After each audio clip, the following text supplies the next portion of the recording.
Gabriel Attal a présenté sa démission à Emmanuel Macron, qui l'a maintenu dans ses fonctions pour gérer les affaires courantes. Aucun délai n'est prévu par la Constitution pour la nomination du Premier ministre. Quand la majorité est relative, le président a besoin de temps. Alors Emmanuel Macron est dit vouloir attendre la structuration de la nouvelle Assemblée avant d'agir. Nous avons bien compris cependant que la principale affaire courante, ce sont les Jeux Olympiques qui démarrent le 26 juillet. Parlons vrai, l'Assemblée nationale doit présenter ses nouveaux habits et nouvelles combinaisons le 18 juillet prochain. Le Premier ministre devra-t-il être nommé à partir de ce moment ou serait-il plus sage d'attendre la fin des JO le 11 août? Nous vous posons la question sur le compte X de Sud Radio. Emmanuel Macron doit-il attendre la fin des JO pour nommer un nouveau Premier ministre, Judith? Eh bien, on est toujours à 59%, donc vous êtes, c'est très mitigé. Pour en parler, on reçoit Olivier Roucan. Bonsoir Olivier. Bonsoir. Vous êtes politologue et chercheur associé au CERSA, qui est le Centre d'études et de recherche de sciences administratives et politiques. Alors, première question dans un instant, mais vous connaissez la tradition, l'avis de Philippe Bilger. Alors, il serait paradoxal, en dépit de ce que j'ai cru comprendre, Olivier Roucan, de votre point de vue, alors que le président a ordonné une dissolution dans le pire moment qui soit, alors qu'il connaissait évidemment la date des Jeux Olympiques et l'effervescence, voire le désordre que cette décision allait créer, je trouve qu'il serait paradoxal d'accepter une lenteur supplémentaire. Je veux dire par là que, à partir du moment où il considérera, s'il veut le bien le faire, que ce qu'il souhaitait a été mis en œuvre par l'Assemblée nationale, je pense qu'il serait souhaitable de nommer le plus vite possible un Premier ministre qui aura ensuite la charge de nommer les ministres. Il me semble que retarder cet événement important après les JO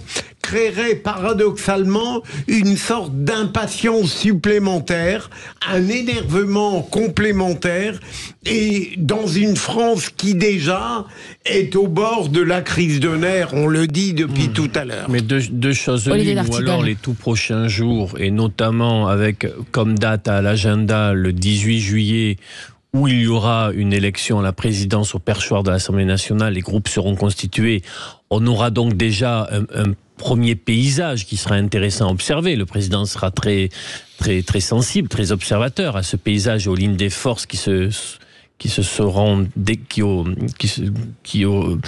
des fois ça vient pas, vont apparaître dans la prochaine période. C'est un premier élément de calendrier.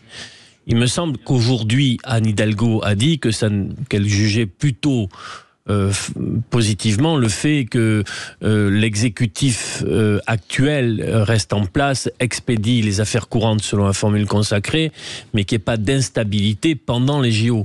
Je suis assez d'accord avec ça. Si la situation n'est pas réglée d'ici le 18, ou en tout cas d'ici la cérémonie d'ouverture des JO qui est le 26, si je ne me trompe le 26. pas, ça me semblerait quand même difficile d'envisager des passations de pouvoir dans les ministères pendant les JO, mais peut-être que je me trompe. En tout cas, il ne faut pas quand même surenchérir sur la gravité de la crise politique si le renouvellement gouvernemental ne s'effectue pas avant les JO. Oui, c'est pas le plus grave. Et puis, à partir du moment où le président a dit qu'il attendait que les partis trouvent un compromis pour nommer un Premier ministre, on est encore loin de cette solution. Donc, peut-être mieux vaut-il attendre, effectivement, profiter de ces JO qui va être aussi une bulle d'oxygène pour la population, parce que c'est le moment de faire rayonner la France et puis revenir aux affaires plus difficiles. C'est pas une mince affaire, on reçoit le monde entier quand même. Là, Rappelez-vous quand même la force positive de l'arrivée de la flamme le 8 mai à Marseille. Il y avait quelque chose de très positif. Tout ça a été saccagé. Olivier Roucan et Valérie Pécresse a dit chez nos confrères elle a dit exactement, on a besoin d'un gouvernement de transition au moins pour cet été pour gérer ce formidable événement des Jeux. Qu'est-ce que vous en pensez ? On comprend la logique qui consiste à avoir une stabilité de l'organisation des ministères, des cabinets, des directions générales, et notamment sur tout ce qui est ordre public, mais pas que. Donc c'est un argument qui, à mon avis, pèse et compte dans les choix qui sont actuellement faits, même si, on le sait, les questions remontent assez facilement à l'Élysée depuis nombre d'années. Bon, malgré tout, il est peut-être audible qu'il y ait une sorte de continuité de l'État et qu'il soit assuré. Mais bon, tout peut être entendu, et ce qu'a dit tout à l'heure Philippe Bilger aussi, c'est-à-dire que la temporalité politique, les enjeux de légitimité sont là, et somme toute, c'est bien le président qui veut mettre des horloges qui a prononcé cette dissolution. Il en assume donc les conséquences. Sur la question, si vous voulez, juridique, il y a quand même un régime d'incompatibilité entre la fonction de député et de ministre sous la Ve République, et il y a un mois pour trancher après la proclamation des résultats. Oui, c'est ça, parce que d'un point de vue, pardonnez-moi, mais d'un point de vue, alors je sais pas constitutionnel, même si c'est beaucoup moins vaste et précis que cela, mais est-ce que finalement, au moment où il choisit la dissolution et on se dit, mais les gens vont aller dans la rue tout casser alors que les JO arrivent, finalement il a en tête que ça va se passer comme ça, parce que en plus, vu le calendrier, on sait qu'il y aura pas de nouveau gouvernement possible avant le 11 août. Est-ce que vous, avec votre expérience, Olivier Roucan, vous imaginez que ça a été dans le calcul du président Macron?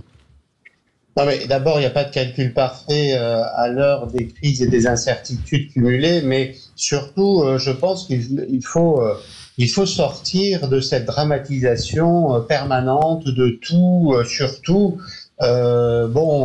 Nous traversons une période de transition politique. Peut-être allons-nous vers une parlementarisation de notre régime. Est-ce que c'est une crise? Je ne sais pas. Est-ce que c'est une catastrophe? Sans doute non. Nous avons connu des régimes parlementaires. Nous avons connu des périodes où les groupes parlementaires évoluaient sans arrêt. Ils étaient sans arrêt en train de négocier. Et ces républiques, si je prends l'exemple de la 4e, ont également fait de grandes choses. Donc, il faut gérer. Et il est vrai que de ce point de vue, là, l'urgence est d'organiser ces jeux le mieux possible et surtout d'anticiper tout problème d'ordre public. Une fois que ce sera fait, le Parlement saura davantage où il peut nous conduire. Je pense que on parle à une heure où les groupes parlementaires sont en train de se faire. C'est à l'intérieur de ces groupes que se dessinera le contour du futur gouvernement. S'il y a une hypothèse de majorité, ça se fait là. Or, pour l'instant, nous avons un cumul de minorités. Vous voyez, donc c'est à l'Assemblée minimum 18 juillet. Ça ne peut pas être avant le 18 juillet, ça c'est sûr. Et après, voilà. Et après, il y a entre le 18 et le 26, c'est une histoire de 6 jours, donc de 8. Voilà, sans dramatiser, il y a la possibilité de se dire que tout ceci peut se construire ou essayer d'être construit le plus calmement possible. Je pense qu'il nous faut sortir de cette dramatisation permanente du débat public. Ça aidera beaucoup et je pense aussi à la chronique qui a été faite tout à l'heure de ce point de vue.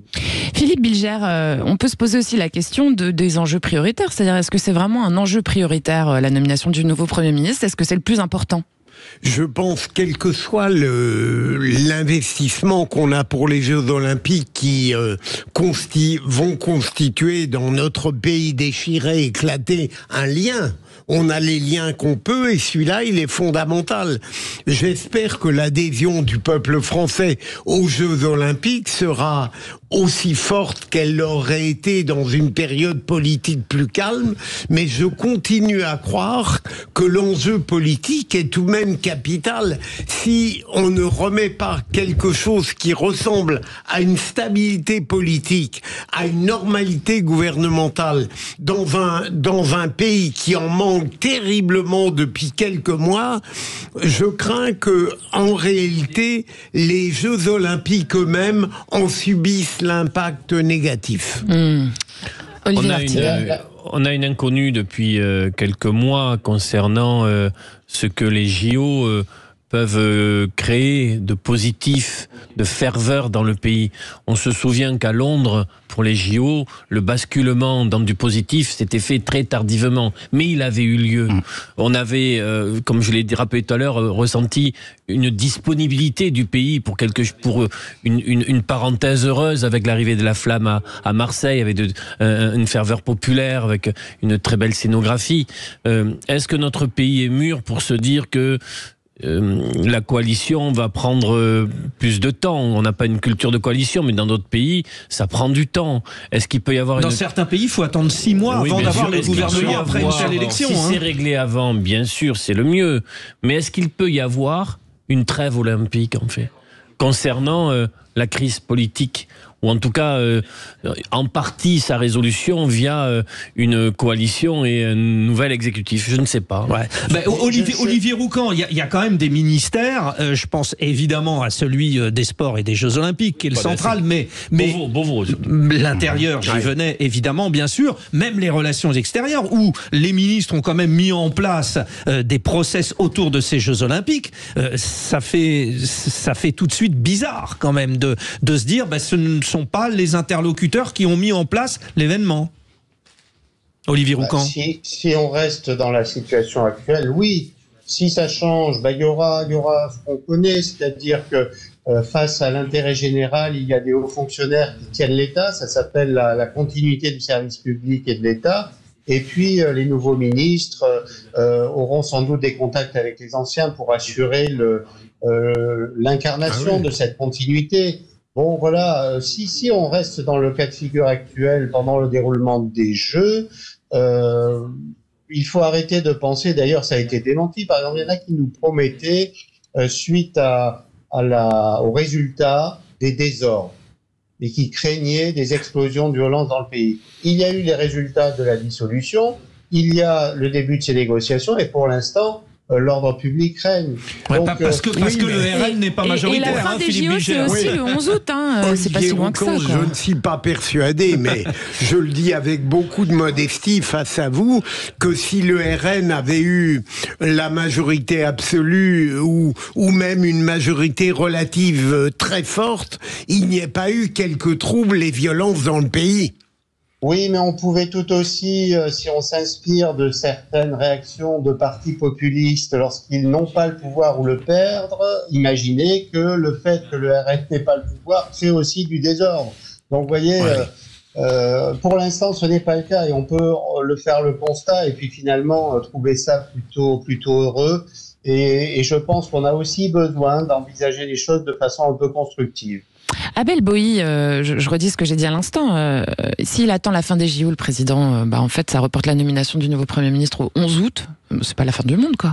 C'est pas la fin du monde, mais il y a les JO, mais il y a les Jeux paralympiques aussi qui sont de fin août à fin septembre. Après, ce que peut faire le président... Du 28 août au 11 septembre. Du coup, il a entre le 11 et le 28 pour agir, j'ai envie de dire. Après, ce qu'il peut faire aussi pour apaiser, c'est annoncer qu'il nommera un nouveau Premier ministre à l'horizon de début septembre, par exemple, ce qui permettra de faire une transition apaisée. Donc, il le dit pas dans la lettre que vous nous avez révélée, Olivier d'Artigol. Non. Il dit rien, il n'y a pas d'agenda, il n'y a rien. Il n'y a pas d'agenda, puisqu'il renvoie la résolution du problème aux forces politiques républicaines à l'échelle de la nouvelle Assemblée nationale. Donc quand je vous ai dit qu'il était en surplomb et qu'il attend donc cet esprit de rassemblement, mettant les Français à témoin, regardons s'ils vont y arriver, il ne donne pas d'éléments d'agenda. Et d'ailleurs, il ne le pourrait pas. Alors, le président n'a pas de délai pour nommer son Premier ministre. Il peut le faire quand il le souhaite. Ça veut dire quoi, Olivier Roucan? Ça veut dire qu'il peut le faire avant le 18 juillet, parce que tout le monde est persuadé. Bon, on a des raisons de le penser, mais... Ça veut dire ce que vous venez de dire. Je vous donne pas la possibilité de vous échapper. Par contre, je remarque que le président Macron, tel qu'il a exercé le pouvoir, va se transformer là. Il a lui-même, à ma connaissance, dans le courrier qu'il a publié aujourd'hui, il évoque le terme de parlementarisme. Oui. Et en fait, il va, un peu comme Jacques Chirac après 97, se transformer malgré lui en président parlementaire. Simplement, la Ve République lui donne des outils, le droit de dissolution dans 1 an, le référendum et les pouvoirs spéciaux s'il y a une crise grave. Voilà, donc ça, il reste quand même un pouvoir légitime, influent, mais il ne va plus pouvoir être prééminent. Ça, il faut bien l'avoir en tête, et je pense que pour les jeunes générations, ça va être une découverte. Ceux qui ont vécu les cohabitations précédentes se rappellent de quelques points, mais eux vont apprendre par contre le fait que peut-être que le Premier ministre lui-même sera parfois dépassé par les députés. Ça, on l'a jamais vécu sous la 5e. Bon, les auditeurs le disent, hein, Judith. Oui. En fait, on n'est pas tout le monde n'est pas convaincu. Le temps d'aller sur le compte X, mais c'était moitié-moitié, quoi. Ouais, voilà, c'est ça. On est impatient. Alors, je me retourne juste pour la conclusion de Philippe Bilger, c'est-à-dire que vous êtes un petit peu impatient aussi parce que vous vouliez le gouvernement plus tôt. On est toujours à 59%. Oui, et puis il me semble, on oubliait peut-être un facteur international. Je me demande si une certaine rapidité dans la gestion de cette crise politique n'arrêterait pas la dégradation de l'image internationale de la France. Je ne suis pas persuadé que ce climat soit favorable au rapport de force dont on a besoin pour faire valoir le point de vue de la France à l'extérieur. Rapidement, Olivier, pour conclure. Cher Philippe Bilger, je vous sens très impatient et je vois que vous regardez beaucoup tout au long de l'émission les appels entrants dans votre portable. Est-ce que vous attendez un appel venant de nomination futur ministre? Non, ce serait autant une surprise que Black M. Et Abel à l'éducation nationale, non? Ouais, pourquoi pas. Merci. Mais je pense que dans la manière d'apprécier la situation, il y a 2 degrés. Il y a les degrés des passionnés politiques, c'est-à-dire on est là, on est à l'affût de chaque détail croustillant. Et puis il y a peut-être une partie de la population qui a besoin de se reposer. On revient toujours à l'aspect psychologique et psychique, qui est en train de préparer ses vacances, d'ailleurs qui a du mal à préparer ses vacances. Et c'était d'ailleurs votre sujet initial à la base. Donc voilà, peut-être que le président puisse annoncer, je pense, que quand il nommera le Premier ministre, on fait les JO, on se repose un petit peu, mais par contre la rentrée, ça va être salé. Ça s'appelle la sagesse, hein, merci Judith. Messieurs, oui, c'est ça, tout à fait. Merci pour la leçon du jour. Mais c'est pas... Mais non, mais ça va, on rigole, on se détend. C'est une passion commune qu'on a, la sagesse en plus. Tous les jours. Je vous fais le clin d'œil. Je vois pas du tout ce que vous voulez dire. Bon, alors, chers amis, passion vous parlez. Philippe Bilger, merci beaucoup d'être venu. À demain. Olivier d'Artigol, à très vite. Abel Boyer, pareil. À la semaine prochaine. Semaine prochaine, oui. Et puis vous, Frédéric. À demain. À demain. Alors oui, on a rendez-vous à Avignon dans un instant. Oui, avec Christophe Meillan. Ouais, c'est comme ça qu'on dit. Ouais. Avant, il y aura les infos, je crois. Oui. Voilà. À tout de suite.